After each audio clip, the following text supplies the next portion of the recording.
Allah itu sangat mencintai orang yang membiasakan istighfar dalam hidupnya. Quran surah ketiga ayat 31. Posisi paling kiri sebelah atas. Quran surah ketiga ayat 31. Saya mau kasih rahasia siang ini. Maaf, ibu mau, bapak? Saya mau kasih rahasia, boleh? Baik, kita keluarkan dari Quran. Lihat ayat Qurannya. Quran surah 3 ayat 31, posisi paling kiri sebelah atas, agak ke tengah sedikit. Qul in kuntum tuhibbunallaha fattabi'uni. Katakan Muhammad, jika kalian serius mencintai Allah, buktikan cinta itu dengan mengikuti aku, ikuti Nabi. Coba kita biasakan. Bangun tidur, ya maaf ya, non muslim juga bisa bangun tidur. Sama orang beriman juga bangun dari tidurnya. Masya Allah. Bahkan ya membuat kan hal-hal yang bisa mereka kerjakan. Ada yang bangun tidurnya, ada yang langsung cuci tangan, ada yang langsung duduk, ada yang langsung mandi. Anak-anak kecil bahkan mengatakan bangun tidur terus.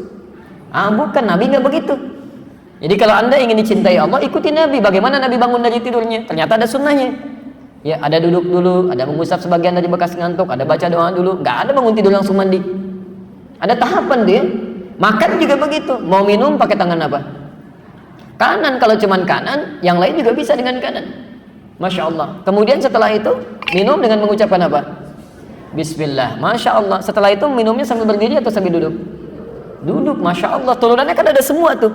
Ketika Anda bisa ikuti itu, maka lihat kalimatnya. Fattabi'uni yuhibbukumullah. Ini yang mau saya turunkan rahasianya. Bismillah. Kalau Anda serius cinta Allah, persamaannya ikuti Nabi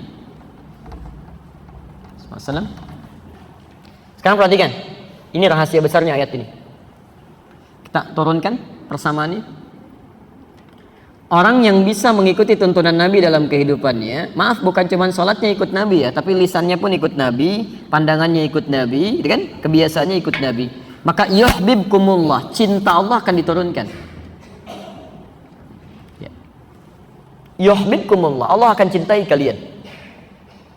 Yang menarik, kemudian diberikan persamaan oleh Quran. Perhatikan persamaannya. Wa yaghfir lakum dzunubakum. Kalau Allah sudah mencintai seorang hamba, ternyata bukan dunia yang pertama diberikan. Jadi kalau bapak ataupun ibu mendapatkan kemuliaan dunia, jangan dulu bangga. Belum tentu Allah cinta dengan itu. Jelas ya? Nah, apa yang Allah berikan? Wa yaghfir lakum dzunubakum. Allah akan ampuni dosa hambanya. Ampunan dosa. Jadi orang-orang yang dicintai Allah itu, seketika yang Allah berikan pada orang ini, Allah ampuni dosanya. Gugur, dihabiskan semua. Gugur, selesai. Yang paling menarik, sekarang perhatikan persamaannya. Cinta Allah bersanding dengan ampunan dosa. Kalau kita buat persamaan terbalik seperti ini, berarti orang-orang yang sering meminta ampunan dosa dari Allah itu berpotensi lebih cepat mendapatkan cinta Allah Subhanahu wa taala. Perhatikan persamaannya. Orang yang dicintai Allah maka akan diampuni dosanya. Persamaan terbaliknya, orang yang sering meminta ampunan dosa, bukankah akan cepat mendatangkan cinta Allah? Halo? Ya kan? Jadi orang yang sering minta ampunan dosa, itu akan cepat mendatangkan cinta Allah. Persamaan terbaliknya. Jadi orang-orang yang sering istighfar, cara meminta ampunan dosa, kunci pembukanya ini, istighfar. Di orang yang sering istighfar, astagfirullah, astagfirullah, astagfirullah, Masya Allah, itu matanya akan dijaga oleh Allah. Begitu melihat yang tidak baik menurut Allah, dia akan palingkan. Astagfirullah, astagfirullah. Tangannya juga begitu. Kakinya juga begitu. Dan hebatnya, ini yang paling mulia. Orang-orang yang sudah mendapatkan cinta Allah, ahli istighfar ini, ahli istighfar, kalau sudah mendapatkan cinta Allah Subhanahu wa taala, maka Masya Allah, kemuliaannya tanpa meminta pun doanya segera dikabulkan. Orang yang biasa istighfar itu diantara kemuliaannya, Allah akan cepat mengabulkan kebutuhannya tanpa dia harus memintanya. Butuh sesuatu, datang. Butuh sesuatu, datang. Padahal orang ini belum tentu minta. Ini pernah dipraktekkan oleh seorang tukang roti di zaman Imam Ahmad bin Hanbal. Beliau pahami betul konsep ini. Ya. Kata Ibnul Qayyim al-Jauziyah, beliau punya rumus. Ya. masa setelah Imam Ahmad sampai disebutkan rumusnya. Kalau Anda punya permohonan yang cukup banyak tapi waktunya singkat, kata beliau cukup perbanyak istighfar. Begitu Anda istighfari, itu sebelum dimintakan Allah bisa kabulkan kalau benar kebiasaan istighfar. Ya. Imam Ahmad itu pernah lewat, kemudian beliau datang ke Mesir. Di Mesir masuk masjid. Ya. Begitu masuk ke masjid, tiba-tiba petugas masjidnya langsung mengusir beliau. Ukhruj, katanya, keluar. Itu imam besar, Pak. Dikenal dia seantara jagat ya, cuma saking tawadhunya pakaiannya biasa-biasa. Seperti Syekh Yasin Al-Padangi, Bu. Ya, ibu atau bapak yang dari Padang itu ada ulama besar tuh. Ya, saya sampai hari ini masih kagum, saya terus pelajari. Sampai tadi saya nunggu di mobil tuh saya masih pelajari beliau itu. Ya, bagaimana santunnya, tawadhunya, pakaian macam-macamnya. Itu ahli sanad, Pak, sedunia itu. Sedunia, semuka bumi ahli sanad itu. Ya, itu luar biasa, Masya Allah. Pakaian, tampilan sederhana, macam-macam. Jadi kalau Anda ke Mekah itu belum kenal pertama kali, mungkin nggak akan kenal kalau itu ulama besar tuh. Kadang-kadang orang tawaf beliau bawain air, zam-zam, setelah selesai dikasihin, duduk pakai sarung begini, pakai kaos. Tapi muridnya ada yang dari Mesir, ada yang dari Mekah, ada yang dari macam-macam, itu luar biasa. Ya. Nah, yang paling menarik, Imam Ahmad itu sederhana luar biasa. Ini nggak tahu, ukhruj, katanya, keluar. Imam Ahmad karena paham fikih, kata beliau, ana astarih qalilan, saya istirahat sebentar. La, barrah. Barrah itu sudah mulai kasar. Barrah. Kata Imam Ahmad, astari, da'ni astari. Enggak apa-apa, tolong perkenankan saya istirahat sebentar, saya capek, katanya. Rawah enta, rawah. Ya. Rawah itu sudah lebih kasar lagi dari kata roh. Maksudnya, tolong keluar dari sini sekalian dengan roh-rohnya. Rohnya pun jangan ada di sini, keluar. Itu kalau Anda ke Mekah misalnya kan, atau ke tempat di Arab, ada orang mengatakan rawah enta, rawah. Itu tandanya lagi marah, Pak. Jangan senyum. Rawah. Itu musir, ya, musir itu, suruh pergi. Kalau bisa rohnya pun jangan di situ, pergi, kata orang ini. Imam Ahmad keluar, kemudian di teras itu beliau juga sandaran, disuruh pergi lagi. Begitu keluar dari masjid, jalan beliau, singkatnya bertemu dengan makhbaz, tempat jualan roti. Ya, syar'i rati, menjual dengan syar'i. Ya, baik. Dia setiap datang orang lewat melihat, masya Allah, kalimatnya bagus sekali. Imam Ahmad lewat dipanggil, Syekh istari mana? Syekh, tolong istirahat di sini dulu. Kelihatannya capek kan ya. Begitu bikin, perhatikan beda antara sari roti dengan syar'i roti.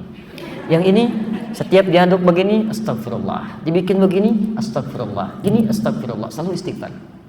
Kata Imam Ahmad, ya Syekh, ma faidatu istighfarika?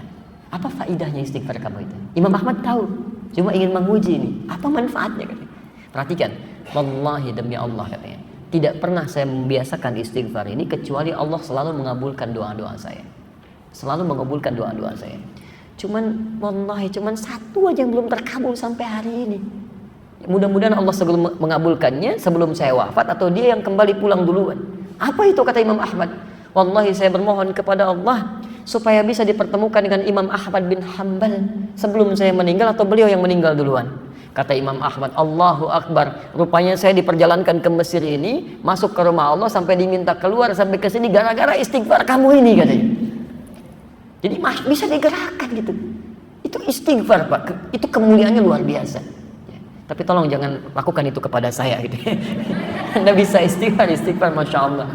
Makanya ahli surga itu, ahli surga yang biasa istighfar, surganya istimewa, bukan surga biasa. Itu ada di Quran surah ke-51 ayat 18. Lain, Pak, bonusnya itu lain. Ya. Dia ditempatkan di taman surga. Ya. Taman surga itu kemuliaannya beda dengan surga biasa. Kalau Anda insya Allah masuk surga, kalau di surga biasa itu yang melayani pelayan surga, namanya wildanun mukhalladun.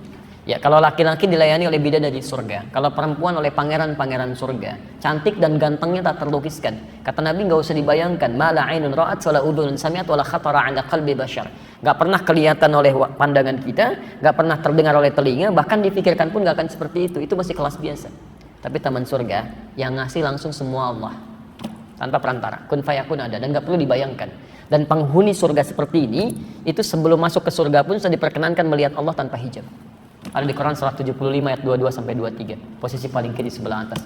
Wujuhu yawma idzin nadhirah. Ada orang-orang yang masya Allah, saat dia dihisab itu wajahnya berbinar gembira. Ya, padahal belum masuk surga. Ya, ila rabbiha nadhirah, karena bisa melihat Allah tanpa hijab langsung seketika. Ya, nggak usah dibayangkan, nggak boleh. Tapi ada seketika. Masya Allah, apa yang terjadi? Quran surah 51 dari ayat 15-nya. Nanti ketemu di ayat 18. Innal muttaqina fi jannatin wa 'uyun. Sungguh ada sementara orang-orang takwa itu tempat tinggalnya di taman surga. Taman surga, Masya Allah. Kalau di Firdaus ya taman surga Firdaus ya. Indahnya luar biasa. Ada karakteristik yang bisa anda bumikan tuh nilainya dalam kehidupan orang di bumi. Akhidina ma atahum rabbuhum. Ini syahidnya. Orang-orang ini itu akan langsung mengambil apapun di nikmat surganya, diberikan langsung oleh Allah. Gak ada perantara. Akhidina ma atahum rabbuhum. Apa amalannya? Ini yang harus anda turunkan ke muka bumi. Innahum kanu qabla dzalika muhsinin. Saat di muka bumi, saat di dunia, itu orang-orang ini muhsin, berbuat ihsan. Ya. Kalau anda ingin jadi penghuni di sini, turunkan karakteristiknya, kemudian tuangkan dalam kehidupan di bumi, anda kerjakan itu. Apa amalannya? Kanu qalila minal laili ma yahja'un. Amalan pertama, dia terbiasa sedikit tidurnya. Itu bahasa Quran. Sedikit tidurnya. Di malam dia hidupkan dengan ibadah. Dia paham, ya, kalau malam itu lebih enak ibadahnya, akan lebih khusyuk. Quran surah 73 ayat yang ke-6. Inna nasyi'atal laili asyaddu wa aqwamu qila. Bangun malam itu akan enak menyentuh pada jiwa, lebih khusyuk.